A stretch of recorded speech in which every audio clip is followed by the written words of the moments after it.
उत्तराखंड में पंचायत चुनाव पर न्यायालय के आदेश के बाद भारतीय जनता पार्टी ने अपनी स्थिति स्पष्ट कर दी है। भाजपा प्रदेश अध्यक्ष महेंद्र भट्ट ने कहा कि सरकार चुनाव कराने को लेकर संकल्पित है और न्यायालय के निर्देशों का पूर्ण सम्मान करेगी। उन्होंने कहा कि ओबीसी आरक्षण के तहत सरकार ने आरक्षण लागू किया है, लेकिन आपत्तियां आने पर व्यक्ति का अधिकार है। न्यायालय ने दायर आपत्तियों पर फैसला आने के बाद सरकार अपना पक्ष रखेगी और कोर्ट के निर्देशों के अनुसार चुनाव कराएगी। भट्ट ने यह भी कहा कि चुनाव समय पर हो, इसके लिए सरकार पूरी तरह वचनबद्ध है और सभी मानकों का पालन करते हुए प्रक्रिया को आगे बढ़ाया जाएगा। देखिए, अभी हमने जो कोर्ट का जजमेंट आया है उसे मंगाया, उसका अध्ययन करेंगे। सरकार चुनाव कराने के लिए संकल्पित है। हम न्यायालय का सम्मान करते हैं। न्यायालय जो भी दिशा देगा उस दिशा के तहत चुनाव होने चाहिए।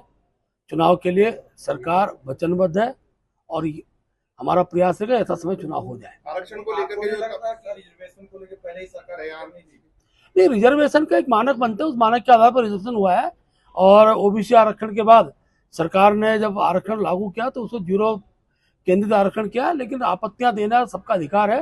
न्यायालय में आपत्तियां गई हैं, कल उसका जजमेंट भी आएगा और उस जजमेंट के आधार पर सरकार अपना पक्ष रखेगी और जो भी पक्ष होगा जब पक्ष के आधार पर न्यायालय जो निर्देश देगा वो उस निर्देश से सरकार चुनाव कराएगी।